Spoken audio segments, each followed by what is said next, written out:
Hello students, இன்னைக்கு நம்ம இந்த வீடியோல பார்க்க போற டாபிக் வந்து difference between alter, update, delete, drop, truncate commands. So இப்போ alter command என்னென்ன பண்ணும் அப்படினு சொன்னா நம்மளோட database structure இருக்கு இல்லையா இப்போ இங்க schema இருக்கு நம்ம இந்த schema பேரு studentல என்னென்ன attributes இருக்கு register number name address. So இந்த alter command யூஸ் பண்ணி நம்ம இந்த structure of the table வந்து நம்ம என்ன வேணாலும் பண்ணிக்கலாம். For example எனக்கு இந்த ஸ்டூடண்ட்ங்கற டேபிள்ல இன்னொரு காலம் ஆட் பண்ணுமா பண்ணிக்கலாம். இப்போ சப்போஸ் எனக்கு ரெஜிஸ்டர் நம்பர் இங்க நான் இப்போ டேபிள் கிரியேட் பண்ணும்போது பிரைமரி கீ யூஸ் பண்ணி கிரியேட் பண்ணலையா நான் அப்புறமா எனக்கு பிரைமரி கீ யூஸ் பண்ணனும்னு நினைச்சா நான் ஆல்டர் கமாண்ட் கொடுத்துட்டு பிரைமரி கீ ஆட் பண்ணிக்கலாம். Primary key not null constraint unique key constraint foreign key constraint எதுனாலும் பண்ணிக்கலாம். அதுக்கப்புறம் இப்போ சப்போஸ் எனக்கு வந்து நேம் வந்து வேர் கேர் கொடுத்துருக்கேன்னு வைங்களேன் வேர் கேர் ஆஃப் 10ன்னு கொடுத்துருக்கேன்னு வைங்களேன் அதை எனக்கு 10ங்கிறத வந்து எனக்கு வேர் கேர் ஆஃப் 25ன்னு மாற்றணும் அப்படின்னு சொன்னால் நான் மாற்றிக்கலாம். ஸோ எனக்கு நான் டேட்டா டைப்பையும் மாற்றிக்கலாம்.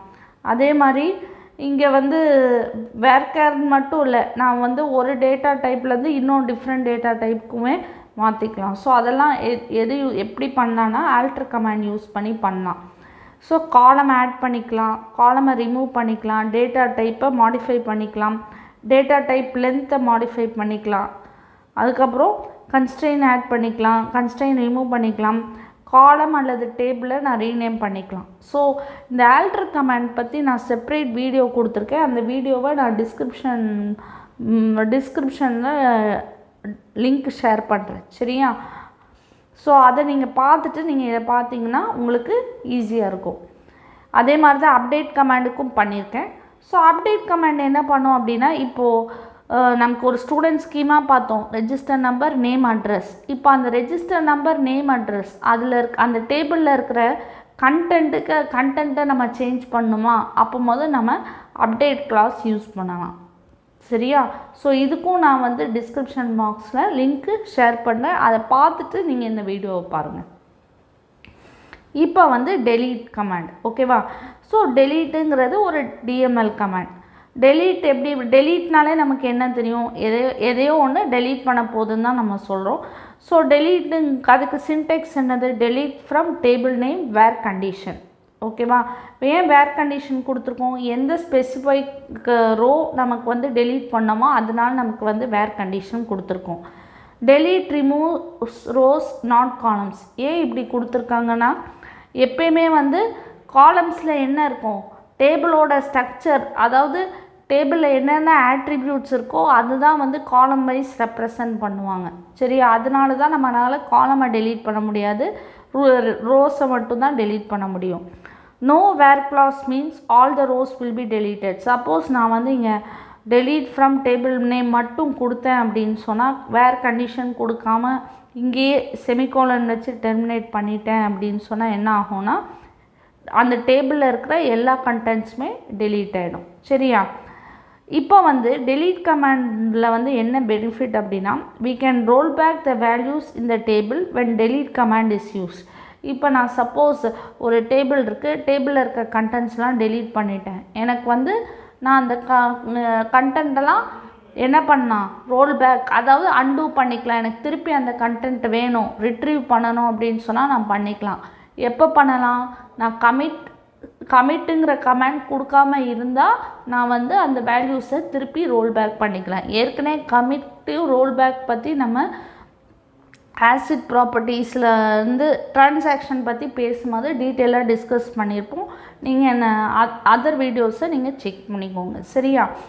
ஸோ வந்து இப்போ கமிட்டுங்கிறத வந்து சிம்பிள் வேர்ட்ஸில் சொல்லணும்னா இப்போ நம்ம ஒரு ஃபைலை சேவ் பண்ணுறோம் எந்த டாக்குமெண்ட்லேயும் சேவ் பண்ணால் நம்ம வந்து சேவ் பண்ண பிறகு நமக்கு ஏதாவது நம்ம அன்டூ பண்ண முடியுமா முடியாதுல்ல. அதே தான் இங்கே சொல்கிறாங்க ஒரு டேபிளை நம்ம delete பண்ணிட்டோம் அதாவது டேபிளில் இருக்க கண்டென்ட்ஸை நம்ம delete பண்ணிட்டோம் திருப்பி அதை நான் வந்து சேவ் பண்ணிட்டேன் அப்படின்னு சொன்னால் எனக்கு அதுக்கப்புறம் கமிட் கொடுத்துட்டேன்னா என்ன ஆகும் எனக்கு அப்புறம் வந்து அன்டூ அந்த திருப்பி அந்த வேல்யூஸ் வேணும்னு சொல்லி என்னால் ரிட்ரீவ் பண்ண முடியாது. ஆனால் நான் கமிட்டுங்கிற ஸ்டேட்மெண்ட் கொடுக்காம இருந்தால் எனக்கு வந்து அந்த வேல்யூஸை நான் ரிட்ரீவ் பண்ண முடியும் ரோல் பேக்குங்கிற கமாண்ட் யூஸ் பண்ணி. இப்போ நம்ம பார்க்கலாம். ஸோ இப்போ நான் வந்து இது MySQL 8.0 நான் வந்து இது பண்ணியிருக்கேன். இது மற்ற வீடியோஸ் எல்லாம் நான் எக்ஸிக்யூட் பண்ணும்போது என்ன பண்ணியிருப்பேன்னா Oracle 19C யூஸ் பண்ணிடுவேன் லைவ் எடிஷன். ஸோ இப்போ ஏன் இதை யூஸ் பண்ணேன் அப்படின்னா எனக்கு வந்து நான் லைவ் எடிஷன் யூஸ் பண்ணுறதுனால ரோல் பேக் கமாண்ட் ஒர்க் ஆகலை எனக்கு. அப்போ எனக்கு இந்த கமாண்டுக்கு என்னால் டெமோ காட்ட முடியாது. ஸோ அதனால தான் MySQL எடுத்தேன். ஸோ இப்போ MySQLல பார்த்தீங்க அப்படின்னா இனிஷியலாக நம்ம வந்து set auto commit equal to 0ன்னு செட் பண்ணணும். ஏன் அப்படின்னு சொன்னால் இப்போ வந்து இப்போ தான் சொன்னேன் ஒரு டேபிள் வந்து கமிட் ஆகாமல் இருந்தால் மட்டும்தான் நம்ம அதை ரோல் பேக் பண்ண முடியும்.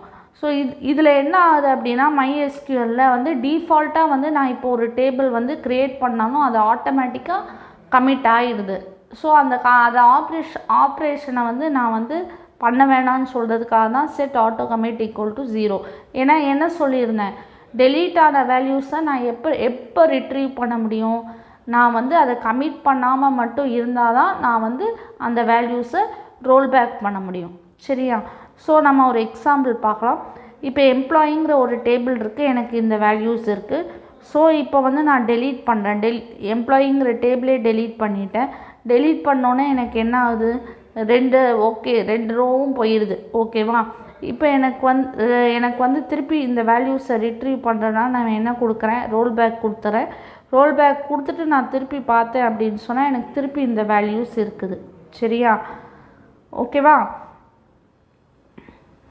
இப்போது திருப்பி இன்னொரு எக்ஸாம்பிள் பாருங்கள். அதே வேல்யூஸ் தான். இப்போ நான் இங்கே என்ன பண்ணுறேன்னா ஃபுல்லாக வந்து வேல்யூஸை டெலீட் பண்ணாமல் ஸ்பெசிஃபிக்காக வேர் கண்டிஷன் யூஸ் பண்ணி எனக்கு ஒரே ஒரு வேல்யூ டெலீட் பண்ணுங்கன்னு சொல்கிறேன். So employee ID equal to 103. So இது டெலீட் ஆகிடும் எனக்கு. ஸோ இருக்கும்போது எனக்கு 101 ரவி தான் இருக்கும். இப்போ நான் ரோல் பேக் பண்ணோன்னா திருப்பி எனக்கு வந்து ரோல் பேக் ஆகிடும். திருப்பி எனக்கு இந்த டெலீட் ஆன ரோ வந்து எனக்கு ரிட்ரீவ் ஆகிடும். சரியா? ஸோ இதுதான் வந்து டெலீட் கமாண்ட். இப்போ வந்து ட்ரங்கேட். ஸோ ட்ரங்கேட் கமாண்ட் என்ன பண்ணுன்னா டேபிளில் இருக்கிற எல்லா கண்டென்ட்டையும் டெலீட் பண்ணி விட்ரும். சரியா? டெலீட் கமாண்டும் அதுதான் பண்ணும். பட் அது எப்போ பண்ணும், நம்ம வேர் கிளாஸ் கொடுக்காட்டி எல்லா கண்டென்ட்டையும் டெலீட் பண்ணி விட்ரும். இது வந்து இங்கே வந்து ட்ரங்கேட் கமாண்டும் டெலீட் பண்ணும். இங்கே வேர் கிளாஸ் கொடுக்குற ஆப்ஷனே கிடையாது. So deletes the entire table. Once the table is truncated, it cannot be rolled back. So delete வந்து நம்ம roll back பண்ண முடியும்.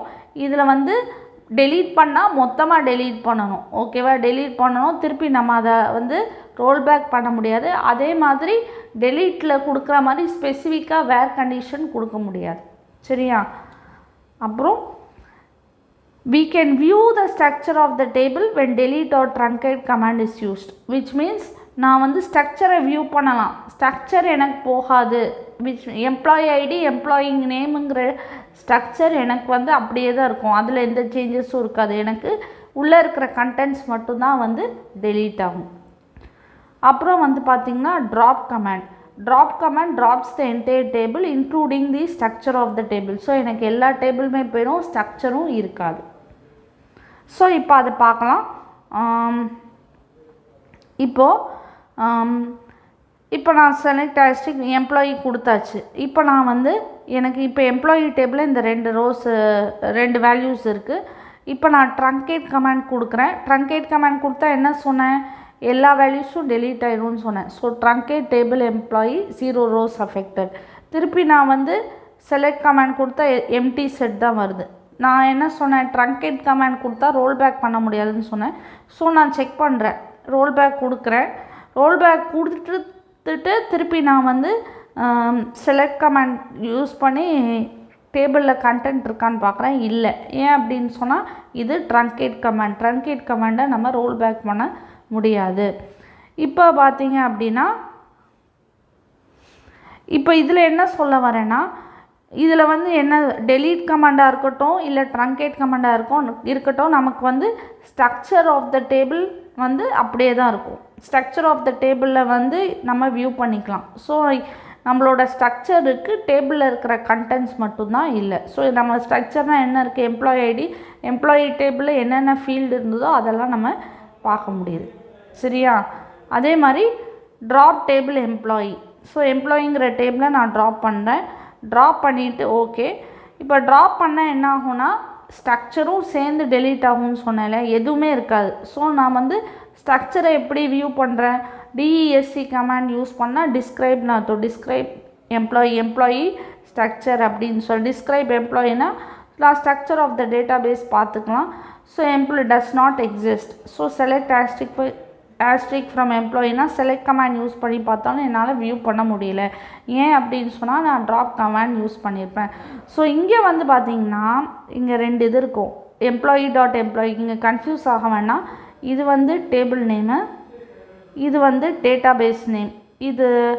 இதில் என்ன ஆகும் அப்படின்னா நம்ம ஃபஸ்ட்டு வந்து டேட்டாபேஸ் க்ரியேட் பண்ணிக்கணும். இதில் டேட்டாபேஸ் க்ரியேட் பண்ணிக்கணும். க்ரியேட் டேட்டாபேஸ் நேம் ஓகேவா? டேட்டாபேஸ் நேம் கொடுக்கணும். அதுக்கப்புறம்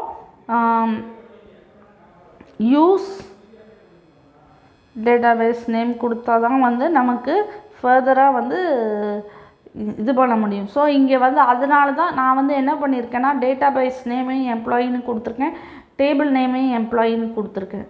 ஸோ இப்போ நான் வந்து ட்ராப் பண்ணுறதுனால எனக்கு எல்லாமே வந்து இதுவாகிடுச்சு. ஸோ இந்த இது வந்து ஆக்சுவலி வந்து நான் MySQL பண்ணனால வந்து எனக்கு இப்படி இருக்குது. சரியா? ஸோ இப்போ நம்ம வந்து ஃபோக்கஸ் பண்ணுறது டேபிளை மட்டும்தான். ஸோ இது MySQL எடிஷன்னால தான் நமக்கு வந்து employee.employeeன்னு இருக்குது. நார்மலாக நம்ம ஆரக்கிளில் பண்ணோம் அப்படின்னு சொன்னால் வெறும் டேபிள் நேம் மட்டும்தான் வரும். சரியா? ஸோ இந்த வீடியோவில் நம்ம வந்து என்ன பார்த்தோம், alter, update, delete, truncate, drop, இந்த 5 கமாண்டுக்கும் என்ன டிஃப்ரென்ஸுன்னு சொல்லி பார்த்தோம். அடுத்த வீடியோவில் நம்ம வந்து ப்ரைமரி கீ கன்ஸ்ட்ரெயின்ட்டை பற்றி டீட்டெயிலாக பார்க்கலாம். அதாவது ப்ரைமரி கீனா என்னன்னு நான் வந்து கீஸ் இன் டிபிஎம்எஸில் சொல்லியிருப்பேன்.